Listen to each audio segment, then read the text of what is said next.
Hello दोस्तों, आप सभी का स्वागत है मेरे चैनल पे। तो आज हम देखेंगे एरिक एरिक्सन के द्वारा दिए गए मनोसामाजिक सिद्धांत के बारे में, है ना। जो एरिक एरिक्सन है वो इसके प्रवर्तक है और जो इनके द्वारा लिखी गई कृति है या बुक है वो है चाइल्डहुड एंड सोसाइटी, 1963 में लिखा था। और जो मनोसामाजिक सिद्धांत है उसको निम्न नामों से जाना जाता है। जीवन विस्तार का सिद्धांत बोला जाता है, अनन्यता की खोज और पहचान का संकट, इन नामों से इसको जाना जाता है। तो चलिए देखते हैं कि इसमें कितने स्टेज है ना। तो जो एरिक एरिक्सन है उनके द्वारा दिए गए इस सिद्धांत में 8 अवस्था है, जिसको ट्रिक के माध्यम से आप ऐसे याद कर सकते हैं। विश्वास और स्वतंत्रता के साथ पहल की, फिर परिश्रम करके पहचान बनाई, तब उसको घनिष्ठता मिली और जनन संपूर्ण हुआ।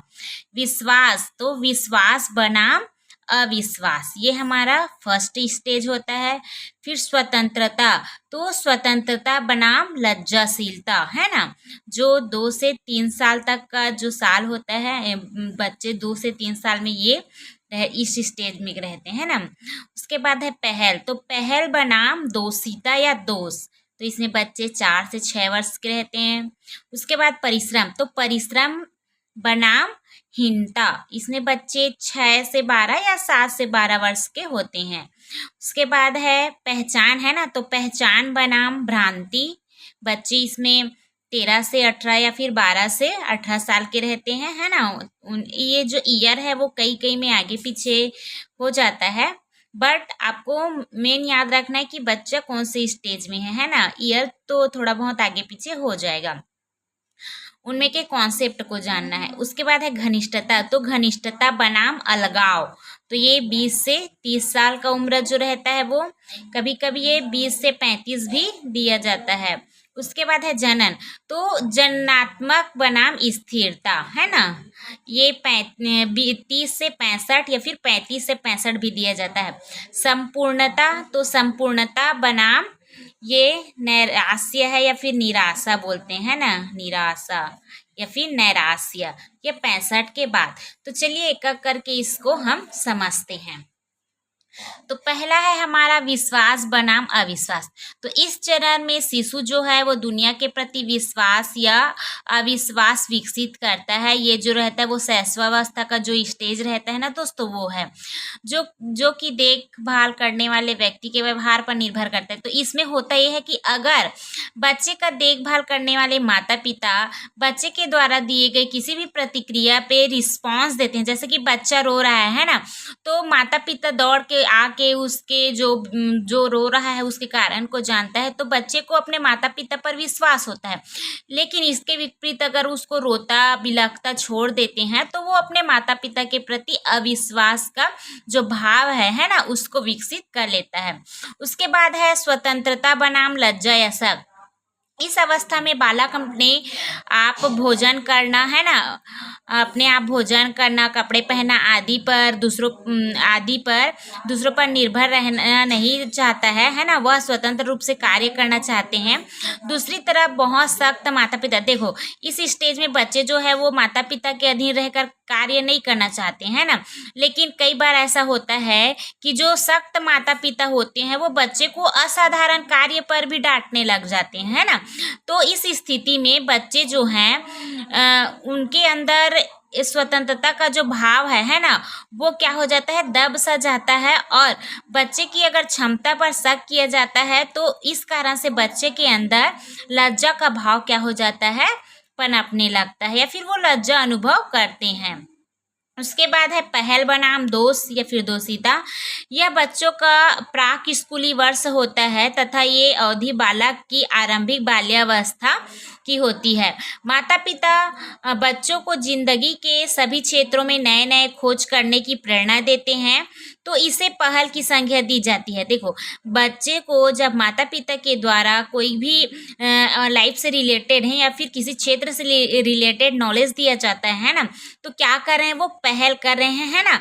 तो इसको पहल की संज्ञा दी जाती है। और जब माता पिता पहल करने पर उनकी आलोचना या दंड देते हैं तो बच्चों में दोष भाव उत्पन्न हो जाता है। देखो, जब माता पिता पहल करते हैं ना, तो उस स्थिति में बच्चे अगर किसी कार्य को नहीं कर पाते हैं तो वो आलोचना करते हैं। तो इस स्थिति में जो बच्चे रहते हैं ना, उनको दंड दिया जाता है या फिर आलोचना किया जाता है, तो बच्चे के मन में दोष जो भाव है वो उत्पन्न हो जाता है। उसके बाद है परिश्रम बनाम हीनता। इस अवधि को उत्तर बाल्यावस्था भी कहा जाता है, जब बच्चे को पहल से उत्पन्न नई अनुभूतियाँ मिलती है। देखो, जब पहल किया जाता है तो बच्चे को क्या मिलती है? नई नई अनुभूति मिलती है ना, अनुभव मिलते हैं। तब वह अपनी ऊर्जा को नए ज्ञान अर्जित करने में लगाता है। जब बच्चे को नए अनुभव मिलते हैं तो वो अपने जो ज्ञान है उसको नए जगह में ज्ञान अर्जित करने के लिए लगाता है ना, नए ज्ञान के लिए। तो इसे क्या कहते हैं? परिश्रम की संज्ञा दी जाती है।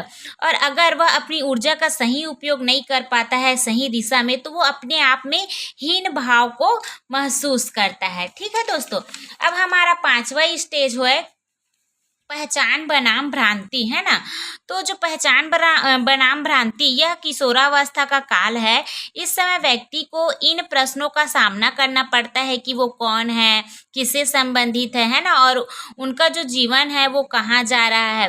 किशोरों को बहुत सारी नई भूमिकाएं और वयस्क स्थितियों का सामना करना पड़ता है।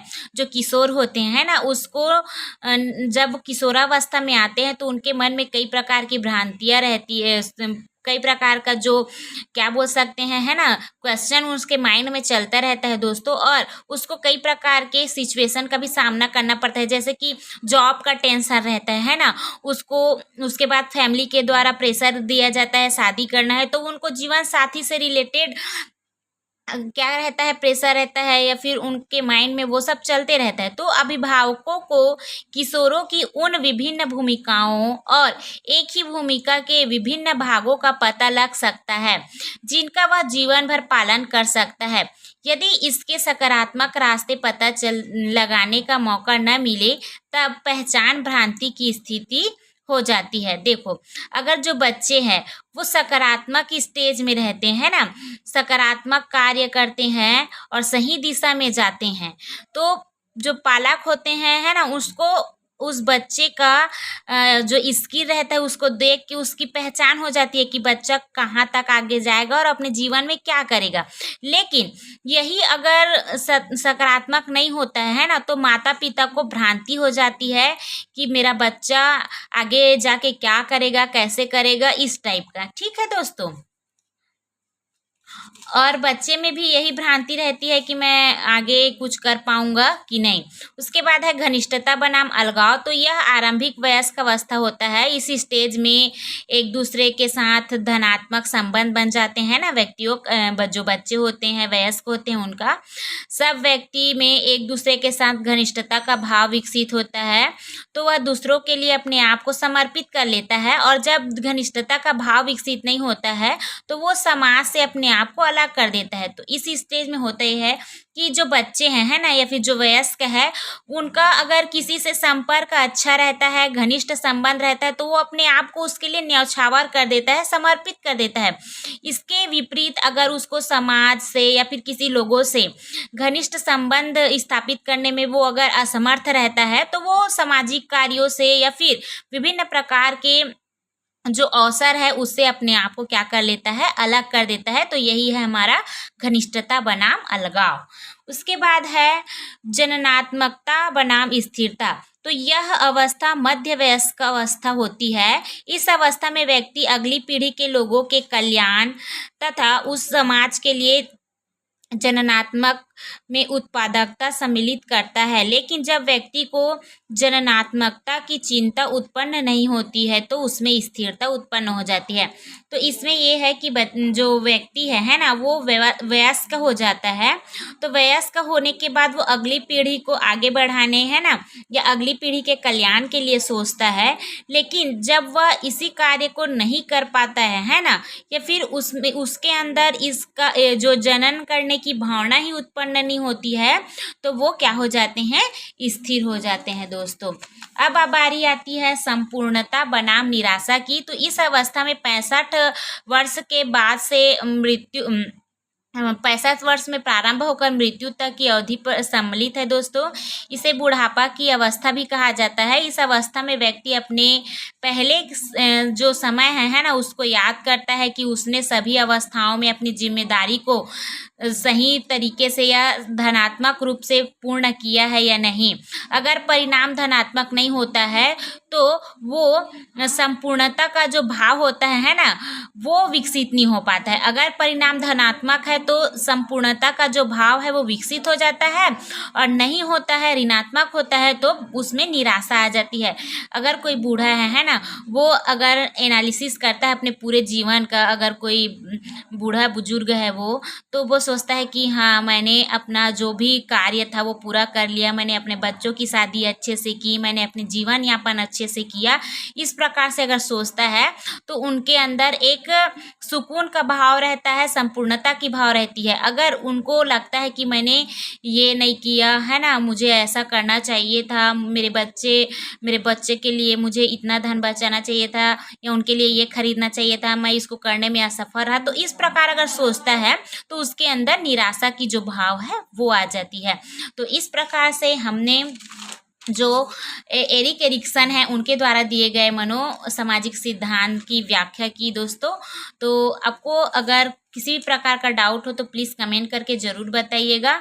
तो मिलते हैं दोस्तों नेक्स्ट वीडियो में नेक्स्ट टॉपिक के साथ।